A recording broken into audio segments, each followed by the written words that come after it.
going to continue with the acyl chlorides functional group. We have looked at the reactions to produce or to form the acyl chlorides. Now we are going to look at the reactions of acyl chlorides. The learning objective, acyl chlorides react with alcohol at room temperature to produce ester and HCl. Acyl chlorides react with phenol at room temperature to produce an ester and HCl. Now, I have questions on this learning objective because in the textbook it says the reaction mixture needs to be warm, needs to be heated. But here the learning objective says it works at room temperature, okay? And I remember in the previous years, we've always learned this reaction, it requires to be heated, right? So that's something that I'm still not sure which one is correct. Do we follow the learning objective or do we follow the textbook, okay?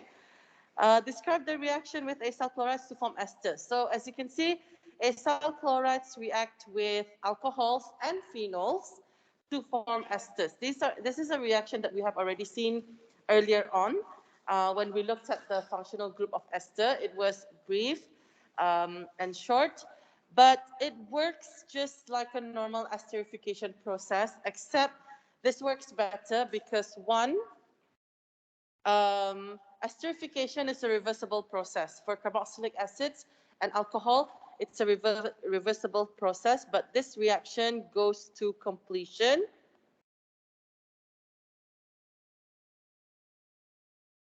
As you can see, it is not in equilibrium. And another thing is that it's a more reactive because of the acyl chloride is more reactive than carboxylic acid, in bracket, faster reaction. So this is in fact a better alternative than the normal esterification of carboxylic acid and alcohol. And we know that we can get acyl chloride from carboxylic acid anyway. So that's just one extra step to convert your carboxylic acid to an acyl chloride by using any of the three methods, Salt 2, PCl3 plus heat, or PCl5, okay? And they work at room temperature, so it's not a problem or not a big deal to convert your carboxylic acid into something more reactive, okay? So then you can see the formation of the COOC ester bond, okay? So the ester bond, I would extend to the carbon. That's what an ester bond is, COOC. Not just COO, because if it's just COO, then carboxylic acid also has COO bond. And as mentioned earlier on, the hydrogen from the alcohol and the chlorine from the acyl chloride will be removed, eliminated as HCl. No special condition, you don't need an acid catalyst or a base catalyst as you would with normal esterification process. This reacts at room temperature, okay? Same thing, it works with phenols as well. The condition is warm, but again, I will double check this again because even on the internet, it says the condition needs to be warm. So I have a feeling that the learning objective is wrong or incorrect, or somehow they just decide to change it this year. But I'll just keep it at that first, okay? You warm it and then you need an alkaline condition. You use a base like sodium hydroxide. The reason for that sodium hydroxide is, as mentioned earlier, to remove that H+, okay? Because that H+ is the acidic proton. So that will be picked up by the hydroxide ions to form water. And then the phenoxide will act as a nucleophile. Shortly after this, I'll show you how the mechanism of this reaction to form an ester bond and later on an amide bond or a peptide bond as you all biologists know it, okay? Same thing, they will eliminate HCl. The hydrogen ion will combine with the chloride ion and you form this ester which is called a phenyl benzoate. So the alcohol bit comes from the where the benzene ring is. Okay, there are two benzene rings here. Since this is a side chain, side group, we name it phenyl. When benzene is in a side group, it is called phenyl. And then this is the carboxylate part.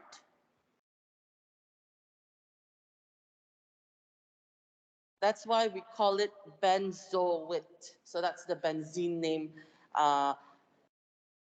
incorporated into the carboxylate salt. Okay, so we call that phenyl benzoate, and that is also an ester. As you can see, there is the COOC bond, the functional group of ester. Okay. The initial reaction between phenol and OH minus is to create the phenoxide ion. This is what I was talking about. The H plus, the proton in phenols, will be picked up by the hydroxide ion. That's why you require a sodium hydroxide condition or a basic alkaline condition. And then the phenoxide will act as a nucleophile to attack the acyl chloride. Next is the reaction with ammonia and primary amines. Acyl chlorides can form amides. So amides is a new functional group that you have not seen before in chemistry, but may have seen in bio as peptide bond. Do you still remember your peptide bond? What's a peptide bond? C double bond O and H. Okay, so then you have other things hanging off that. So that is an amide bond. This reaction is called condensation, the same name given to the previous reactions as well. When you form esters or amides, these reactions are called condensation because you combine two molecules and in the process you lose small molecules like HCl or water. Okay. Same thing.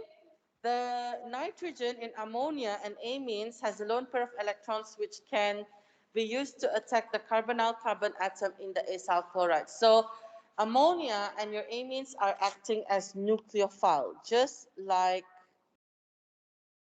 the phenoxide ion just now. Okay, so shortly you will see how they act as a nucleophile. If you don't already remember, nucleophiles are species that has a lone pair of electrons that can be donated. Nucleophiles can be charged or neutral as long as they have the lone pair of electrons to give away. The product is a non-substituted amide or substituted amide. This is also an example of an addition-elimination reaction. Another name for condensation is addition-elimination. Same thing, you add two molecules together, and in that process, you eliminate the HCl, hence the name addition-elimination. Okay? The amine or ammonia molecule adds across the C double bond O, so that's your addition. And then a HCl molecule is eliminated, hence it's an addition-elimination reaction. I'll talk about non-substituted and substituted amide shortly. First, we look at the reaction of ammonia with acyl chloride. It works at room temperature. Okay, so this reaction works both ammonia and primary amine works at under room condition. Okay, room temperature. So let's use just a simple example, propanoyl chloride. CH2, C double bond O, Cl. And then we want to react it with ammonia. I'll just draw out the structure to form. Okay, remember, in this condensation process or addition-elimination process, we are adding ammonia to the acyl chloride, but in that process, we are also eliminating HCl. So H and Cl, that's my side product. My organic product would be CH3, CH2, C double bond O, and then my new bond is between carbon and nitrogen. And make sure this time I only have 2 hydrogen. Okay, and this is called a propanamide. The prop comes from carbon 1, carbon 2, carbon 3. We do not count the number of nitrogen. Okay, so the prop name comes from the number of carbon. And that CO and H is your amide bond or peptide bond. I'll just label that. Amide, sorry. Amide bond. Okay. What do we call this? 1, 2, 3. What do we name that acyl chloride? Acyl chloride with 3 carbon. Prop.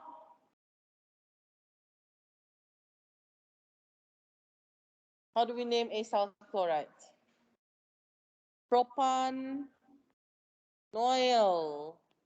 chloride. Okay, so I'll let you copy that, and then after this we will learn the mechanism.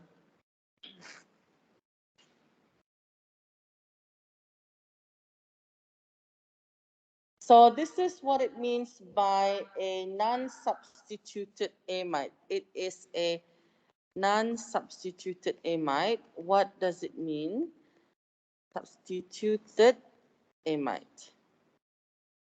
That means the nitrogen only contains hydrogen, okay? No substitution. If the hydrogen is substituted with an alkyl group, like a primary amine or secondary amine, which I will show you shortly, this is what we call a substituted amide. Are you done with this? Okay. Right. So next we're going to look at the reaction with primary amine with acyl chlorides. Okay, same thing. The condition is under room temperature. No special catalyst is required. I will again use a propanoyl chloride.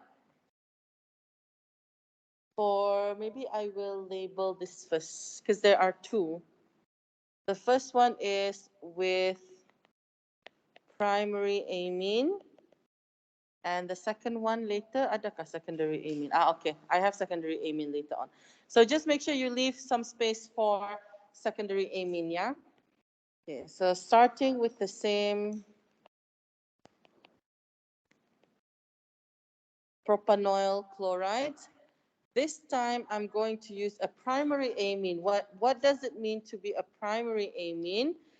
You've got one of the hydrogen, instead of having NH3, one of the hydrogen is substituted with an alkyl group, whether it's a methyl, ethyl, propyl, butyl, etc. Okay, so this is what we mean by primary amine, where we have an alkyl group substituting the hydrogen. Okay, so same thing. During this addition-elimination reaction, you will only lose H and Cl. H from the amine, Cl from the acyl chloride to form an amide, C double bond O, and the new bond being formed is N, H, and the CH3. Okay, and this is called a methyl from this part, propanamide. The propanamide is coming from the 3 carbons, the green part in my drawing, okay? And the other product would be H from the amine and Cl from the acyl chloride. Is that okay? Can you see?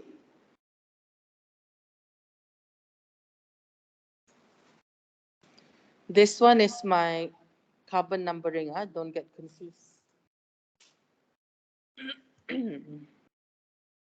So the propanomide comes from this three. And the methyl comes from the red part. Everyone okay with this? Okay. And this is an example of a substituted amide. What it means by substituted amide is that one of the hydrogen and that was attached to the nitrogen has been substituted with alkyl group. That's it. Okay? If this was hydrogen, that means this is a non-substituted amide. They all contain hydrogens, no alkyl groups. Okay, next example. I don't have it labeled in the notes, but you can add another label. Reaction with secondary amine. Okay, reaction with secondary amine, the products will also be substituted amide and HCl. So just add to the bottom, but make sure you label that this is secondary amine using the same acyl chloride. This time I'm going to show you what a secondary amine is. Okay, now this time you have two alkyl group, CH3, CH3, and nitrogen. Okay, hydrogen, sorry. Okay, since you have two alkyl groups, this is considered a secondary amine. Again, during this addition-elimination reaction, you will only lose H from the amine and Cl from the acyl chloride.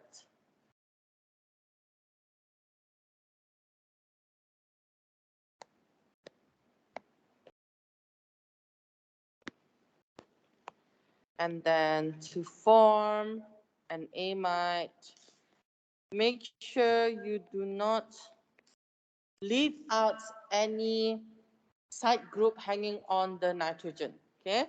And also draw the correct new bond. It's between the carbon and nitrogen. You now no longer have hydrogen in your product. Can you see that? Okay, so you're just left with CH3 and CH3. That is your CON, sometimes C, sometimes R group, okay, is still an amide bond. And this is called the dimethyl propanamide. Same thing, the dimethyl is referring to this.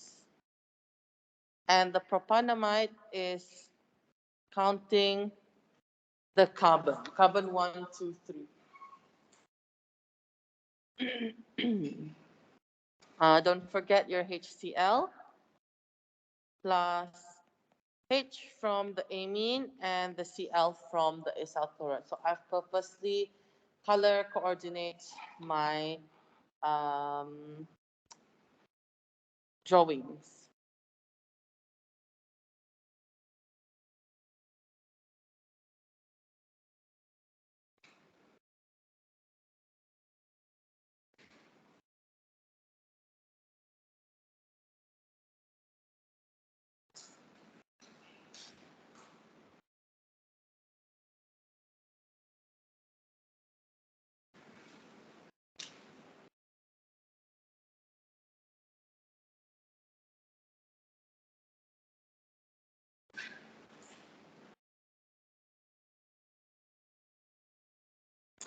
Okay, any questions so far? You're all okay with this? Now, that's how you write the overall equation. Next, we are going to learn the mechanism. So I'm going to skip page 10 first. That's hydrolysis.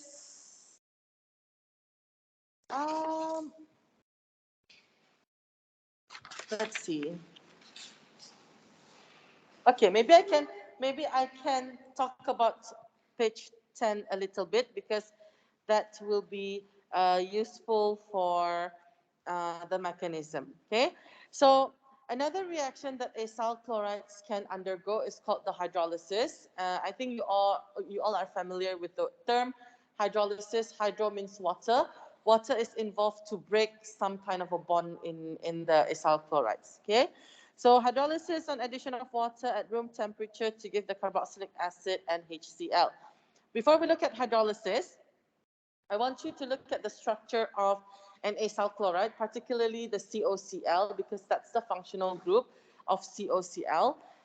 In halogenoalkanes, last time in AS, the carbon that is attached to a halogen will develop a partial charge, because chlorine is a highly electronegative atom. So it develops a delta minus, and the carbon automatically develops delta plus. So reaction can happen here, especially at the carbon. Do you remember the mechanism for halogenoalkanes? What is the mechanism for halogenoalkanes? There is an attack on this carbon. Nucleophilic substitution. You cannot add anymore because it's full already. They're all single bonds. So what you can, for halogenoalkanes, it's nucleophilic attack on the slightly positive carbon, and it's a substitution. They will kick out the chlorine. Okay, so same thing for acyl chloride. This carbon is attached to a chlorine, which is an electronegative atom, and oxygen, which is a little bit higher of an electronegative atom. So since this carbon is attached to two highly electronegative atoms, the carbon will develop a very large partial positive charge. It's still partial positive, it's not a full positive charge, but this delta plus is very big due to the combined effect, or the bigger effect of the electron withdrawing groups or withdrawing atoms. Okay, so this is one of the reasons why acyl chlorides are much more reactive than carboxylic acid, because this carbon is very open to attack to nucleophile. It attracts nucleophiles so much. Okay, so whenever nucleophiles see, oh, that carbon has a big delta plus, we need to donate our lone pair of electrons to him. Okay.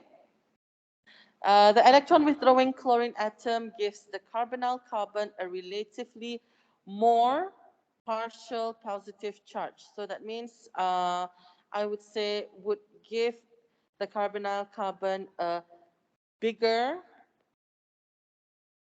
partial positive charge. So you can quantify them. So this makes it open to attack from nucleophiles. Okay, so then you can see the next points. Carboxylic acids are quite unreactive, so they are first converted to acyl chloride. Acyl chlorides are readily hydrolyzed by water at room temperature with the breaking of CCl bonds to form carboxylic acid. Heat and fumes of HCl are liberated. Okay, so now then I want to skip page 10 and move on to page 12, because that's where we're going to learn the mechanism. So we'll talk about hydrolysis later on. Okay, so we look at the mechanism called addition-elimination. Another name for it is condensation for hydrolysis. So even though we're looking at hydrolysis reaction, that is water as your nucleophile, but later on we also need to know how to write the mechanism for all the reactions of acyl chlorides. Okay, so it mentions in the learning objectives, describe the addition-elimination mechanism of acyl chlorides in reactions in 33.3.2 A to E, which is acyl chloride with alcohol, phenols, ammonia, and amines. But first, we learned the mechanism. So in this case, for hydrolysis, water is acting as a nucleophile. It is the oxygen that has a lone pair of electrons that makes water an electrophile. It attacks the acyl chloride molecule because of the lone pair. The delta plus carbon atom on the carbonyl group will be attacked by nucleophile. So the mechanism of addition-elimination reaction, there are two steps.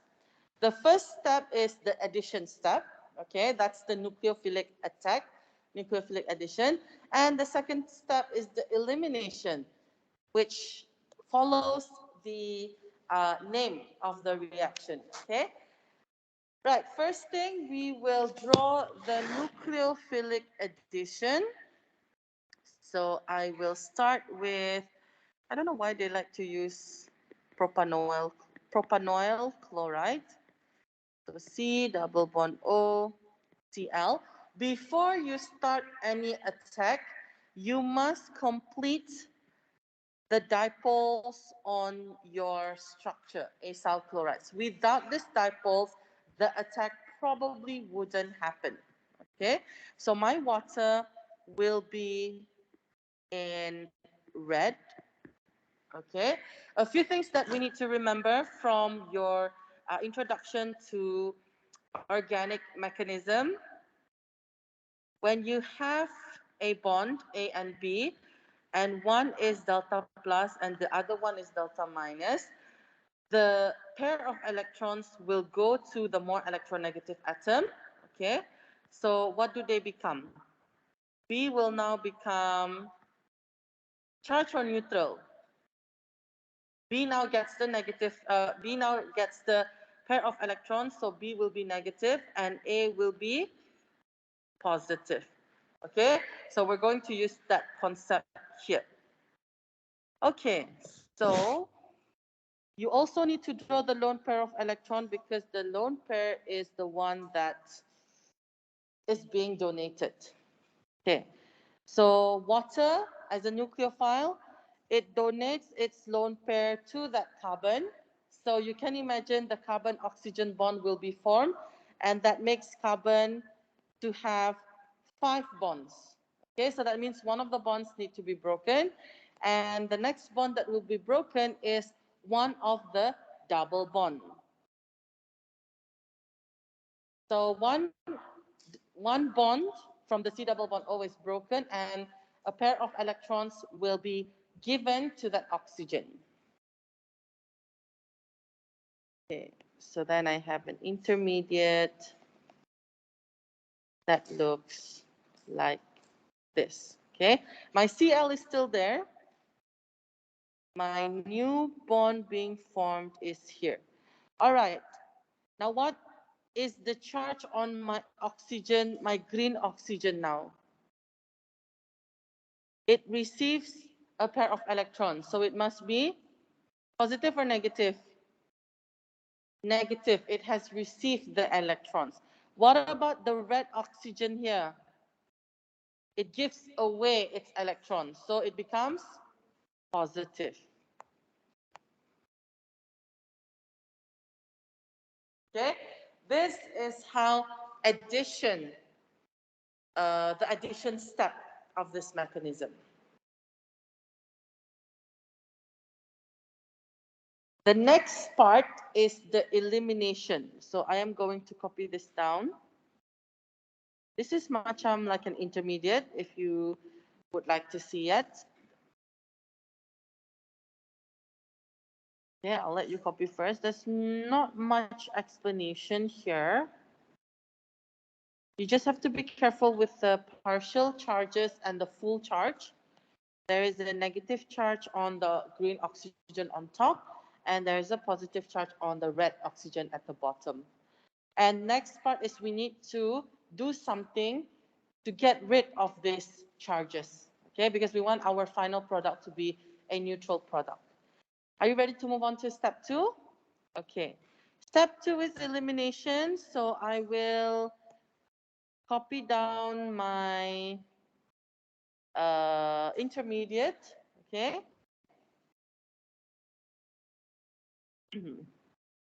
Okay, so there are a few things happening here.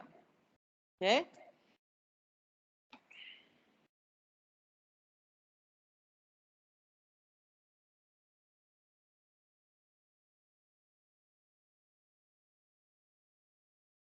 Okay, so first I want to deal with the red oxygen.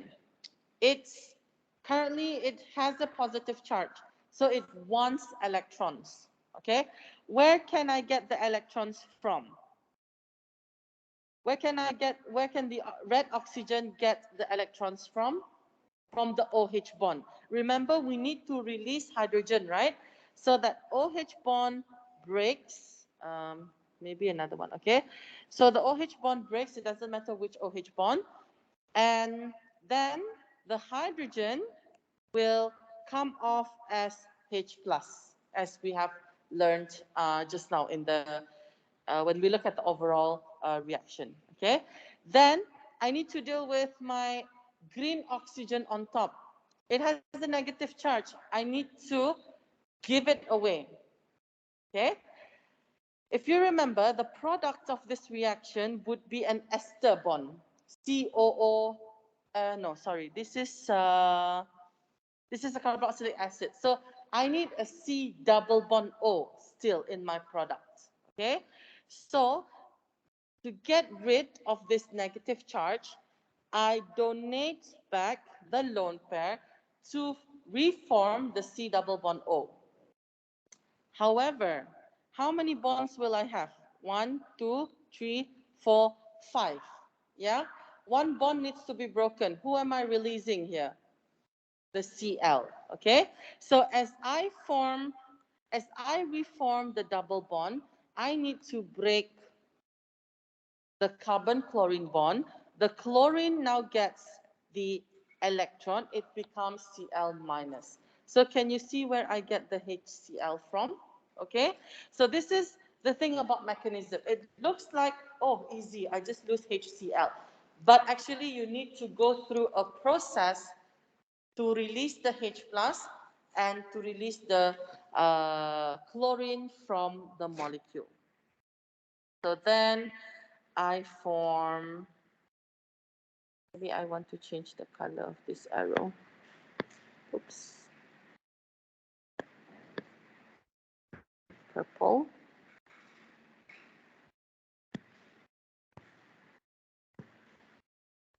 So we get, will I have space here? Maybe I move a bit. We get CH3, CH2, C double bond O with just one hydrogen now.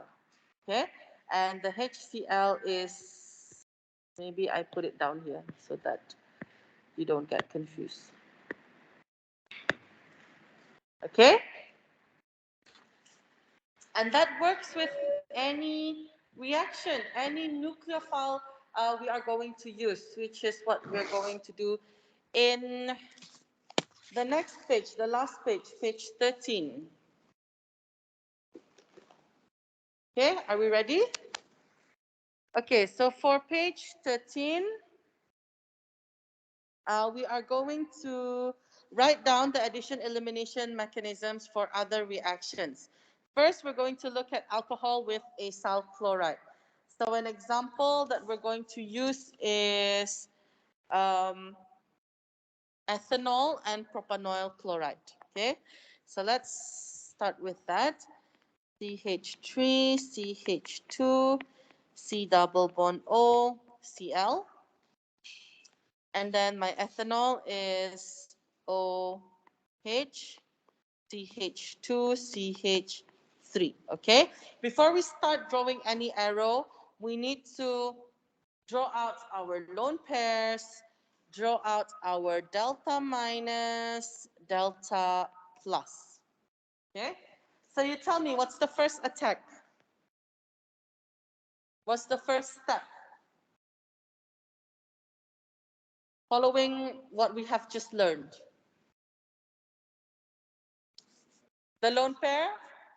attacks the carbon. Okay, so the lone pair will attack the carbon. Okay, next. Which bond breaks? The double bond. One of the double bond breaks. Okay, then we get an intermediate. Good, so far so good.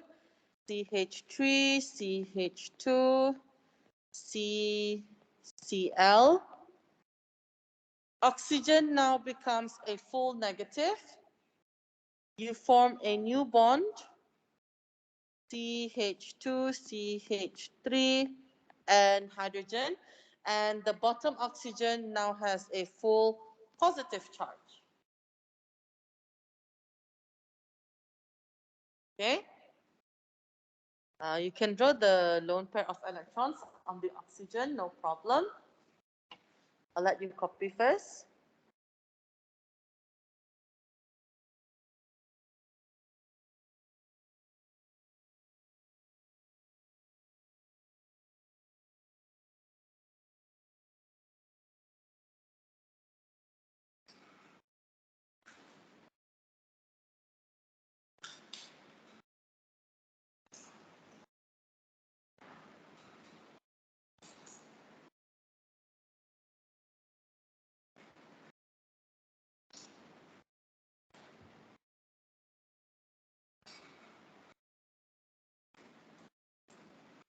Okay, next.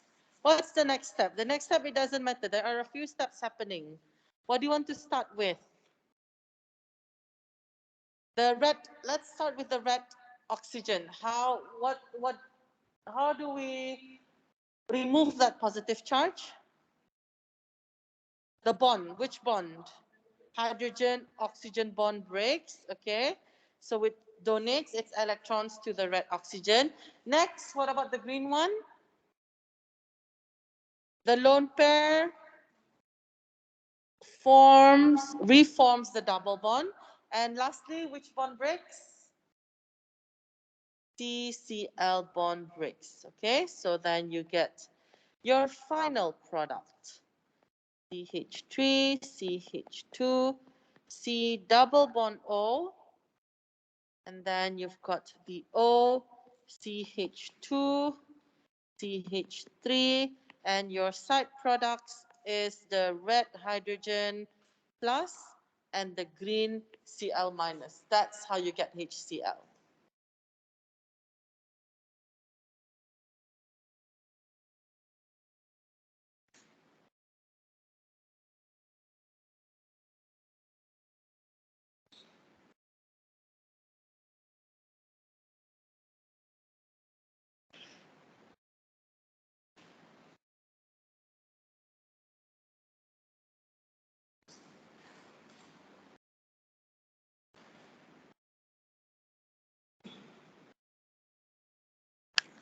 Okay. Next, phenols with acyl chloride, same thing. Acyl chloride, we'll use the same one, CH3, CH2, C double bond O, Cl. And then phenol, let's see.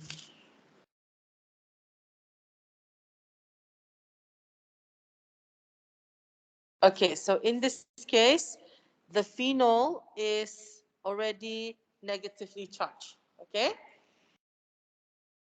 Because remember the first step, I forgot the first step, maybe step 1.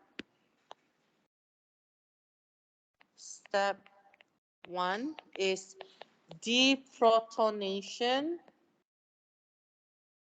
of phenols in sodium hydroxide, okay? So as you all know, phenol is acidic. So when it reacts with OH minus, it forms a phenoxide ion, which is a beta nucleophile, plus H2O, okay? So acidic, and this is a base, and this is now a nucleophile. Okay, then we will start with our normal, well, there is a difference here, but it shouldn't be too different, okay?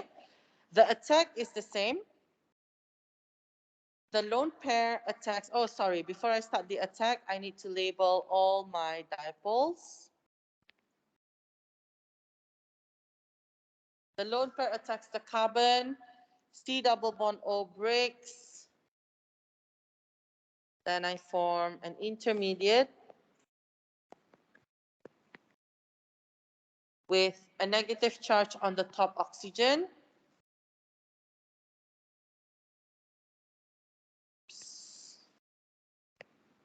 Cl here,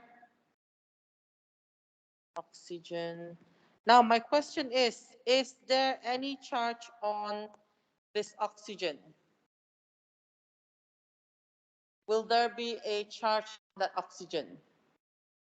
No charge, because it's a negative, and then it gives away its lone pair, and then this oxygen is happy to form two bonds, so no charge. If you notice in the previous mechanism, the reason why that oxygen is positively charged is because there are 3 bonds around oxygen, and we know that oxygen forms 2 bonds max.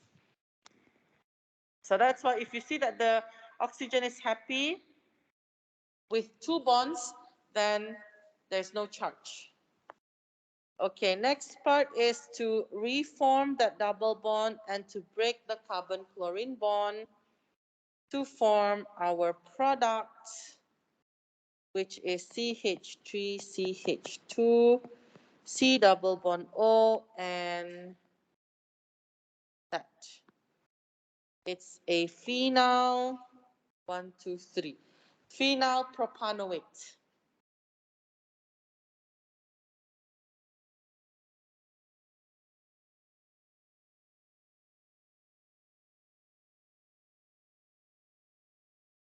Okay, I don't know if you can see that, but I want you to see the whole thing.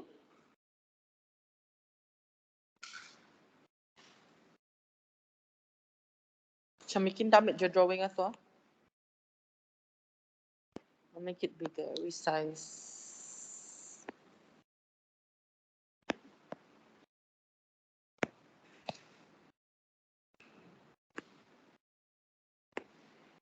Okay. Any questions so far? Okay, we move on to the next one. Let's see. Do I have everything? Heat, nucleophile. Yep. Okay, that's fine. Ammonia with acyl chloride.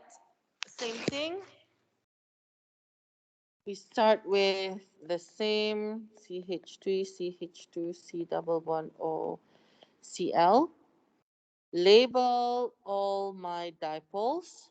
My nucleophile this time is ammonia. I like to draw out the bonds so you can see, okay? Lone pair on nitrogen. Without the lone pair, then this attack will not happen. Lone pair attacks the slightly positive carbon.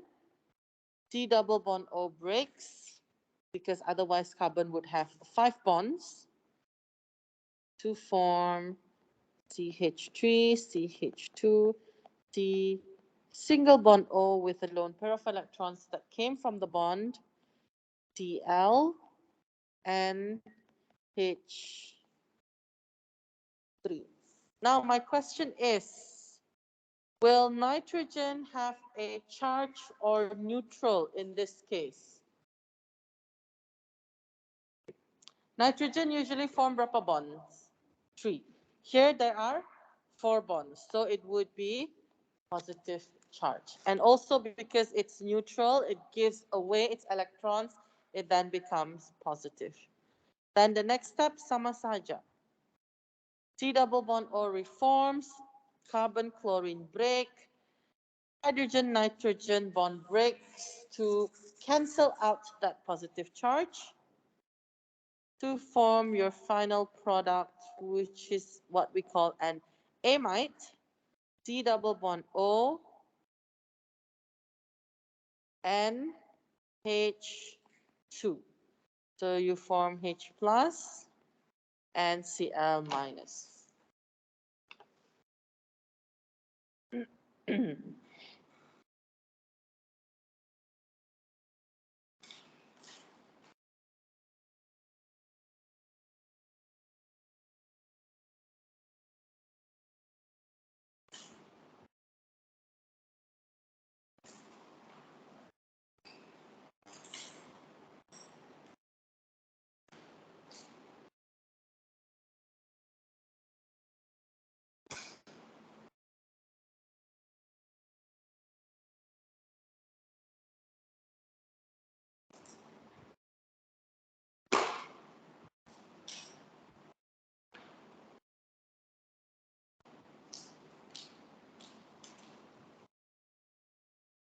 Okay.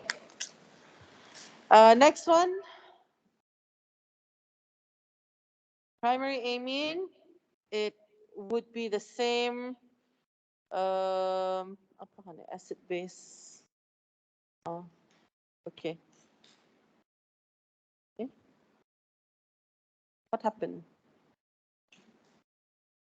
I don't have the slide. Okay, let's start with. Sorry.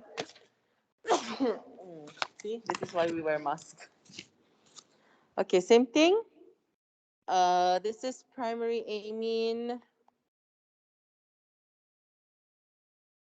with acyl chloride. Okay. CH3, CH2, C double bond O, Cl. Label your delta plus delta minus or delta, and then your nucleophile would be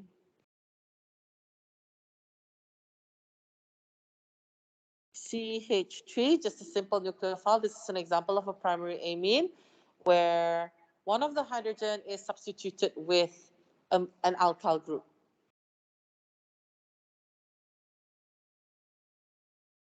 Same step. First attack, the lone pair attacks the slightly positive carbon. One of the double bond breaks. You then form an intermediate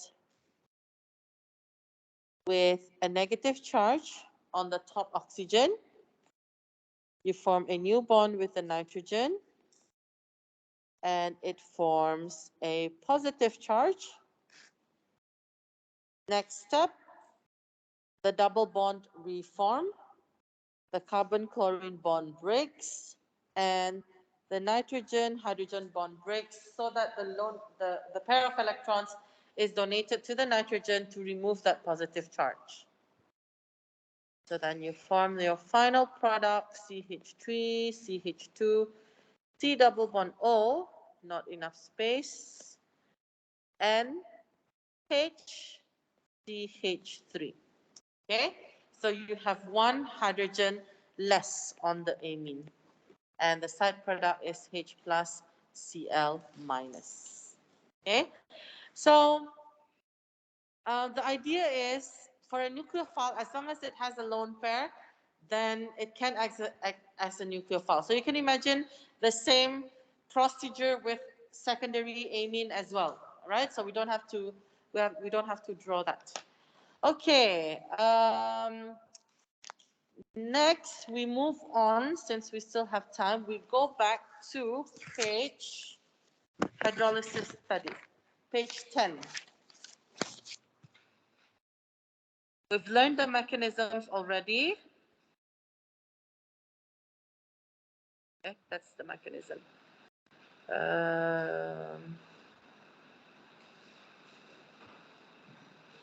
Okay, so hydrolysis is the breakdown of a compound using water. What are the reagents that you need? Of course, you need water and just room temperature. Okay, the products will not be esters, but this time the product will be carboxylic acid and HCl. Almost similar, the mechanism is the same. The only difference is now you're not forming esters or you're not forming amides. Okay, here's an example of a hydrolysis of acyl chloride. You've got an ethanoyl chloride, and I think I would rather draw out the H2O so you can see.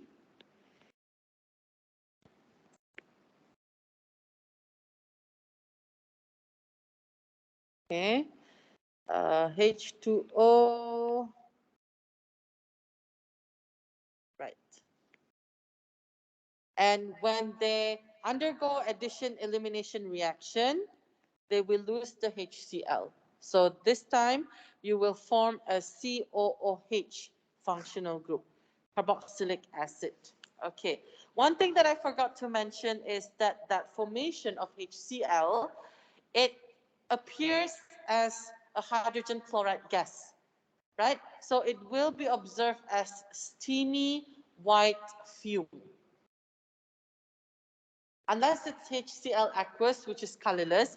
But if it's a hydrogen chloride gas, you would observe it as a semi-white fume. So you can add that on to your observation.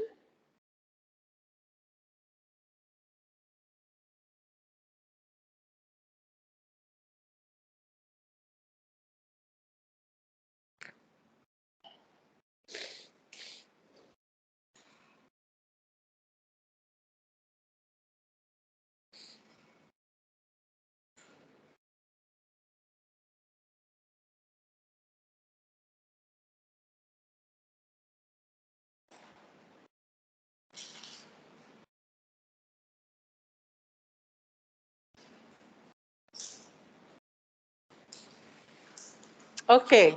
Do you have this in your notes on page 10? That's just an explanation to why it undergoes the mechanism.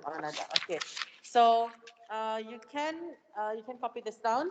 The hydrolysis of acyl chlorides occurs most readily, just to show that there are two electronegative atoms, which is oxygen and chlorine, that makes the carbon to develop a large partial positive. Okay, same thing pulang. It's the same reaction as the one before. So we call this carbon very electron deficient.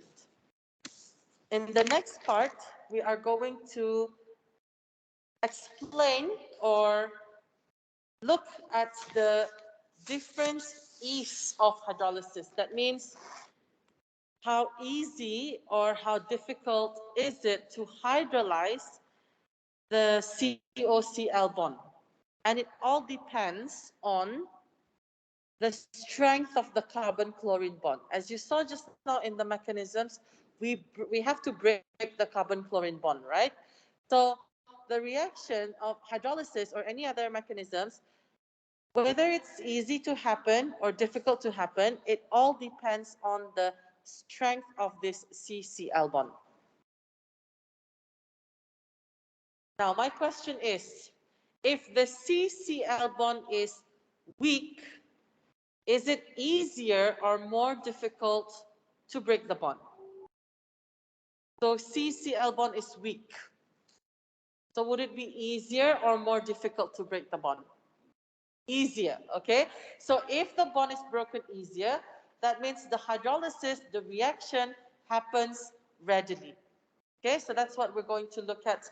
That's just the very last part of the topic. And then on Saturday, I think there's a compressed timetable on Saturday. So we'll just cover that and do a little bit of questions. Before you go, I would like you to take this. Nina, can you stop recording? Thank you. This is the continuation to your phenol exercise, exercise 32.1. Thank you. Yes.